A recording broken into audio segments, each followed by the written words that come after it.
The title is நட்பு. என்ன என் photo காணோம் என்ன? Always choose wrong people. I don't know. இந்த சீன் ரொம்ப டச்சிங்கா இருக்கு. என் லைஃப் லாங் நீ என் கூட கண்டிப்பா இருக்கணும், இருந்தே ஆகணும். வா வா. பட்டி பாம்பா அடக்கி வச்சிருந்த என் மச்சான ஊட்டி தூக்கிட்டு ஊரை விட்டு ஓடுற அளவுக்கு வச்சிட்டாலே இந்த கிறுக்கி. பிடிச்சதும் ஆல்வேஸ் திவ்யா தான். அதுக்கப்புறம் தான் அவ தெரியும்ல. கோகோ கோகோ யார நம்பர்னே தெரியல தாசண்ணா. Met a lot of like நிறைய people பார்த்திருப்போம், maybe experience I don't know. அந்த ஒரு ஹக்ல ஒரு ஜெனினிட்டி இல்ல. பாஸ் எனக்கு என்னமோ ரொம்ப தப்பா தெரியுது பாஸ். வேணாம் பாஸ். சார் ஒரு நிமிஷம். Okay okay okay cool cool cool cool. என்னடா உம்மா கொடுக்குற? ஹாப்பி போகி எல்லாருக்கும். லவுடா. சத்தமா.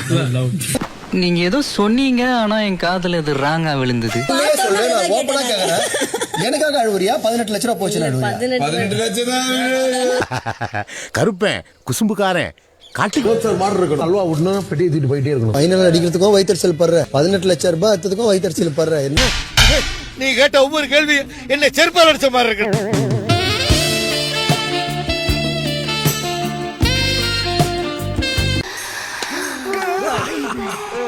ரொம்ப செக்ஸியா இருக்க. Take care. என்ன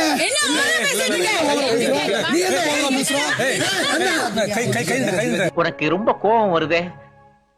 கோபம் வந்தா கொலையும் செய்யும். ஹலோ ஜாலி டெக்ஸ் மக்களே, இனிய பொங்கல் நல்வாழ்த்துக்கள். எல்லாரும் வந்து ஹாப்பியா என்ஜாய் பண்ணுவீங்கன்னு நினைக்கிறேன். எண்ணெய் குழி எல்லாம் போட்டு பொங்கல் வச்சு கரும்பு சாப்பிட்டுட்டு ஜாலியா என்ஜாய் பண்ணுங்க. அகைன் சொல்றேன், ஹாப்பி பொங்கல்.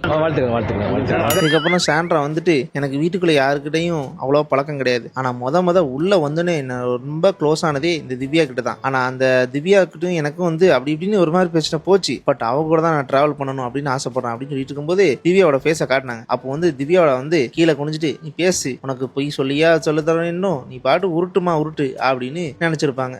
எதிரில கூட வச்சுக்கலாம், ஆனா துரோகிய தூரமா கூட வச்சுக்க கூடாது. அதுக்கப்புறம் வந்து திவ்யா வந்து இந்த வீடியோட டைட்டில் வந்து நட்பு. ஸோ நான் நட்புல வந்து என்னோட ஃபேஸே காட்டல. காரணம் என்ன, நான் யாரு கூடயும் அவ்வளோ வந்து நெருங்கி பழகலை அப்படின்னு சொல்லிட்டு போய் உட்காந்துட்டு, ஏன்னா யாருமே இந்த வீட்டுக்குள்ள எனக்கு ஃப்ரெண்டு கிடையாதுன்னு சொல்லிட்டு உட்காந்துட்டு. ஆனா இதுக்கப்புறம் வந்து பிரஜன் வந்துட்டு நீ எப்படி என் பேரை சொல்லாம இருந்த, நீ தான் வந்து எனக்கோட ஃப்ரெண்டு சாண்ட்ரா கிடக்குறா, ஃபர்ஸ்ட் நீ தான், ரெண்டாதான் சாண்ட்ரா அப்படின்னு கையை பிடிச்சி இழுத்து வந்து இங்க நிற்கும் போது இந்த சாண்ட்ரா பீஸும் வந்து கட்டி பிடிச்சி அவங்க பாசத்தை பொழியறாங்களாமா. அத பார்க்க முடியாம திரும்பி உட்காந்துட்டு இதெல்லாம் பார்க்கும்போது திரும்ப இதே விஷயத்தை பண்றாரு.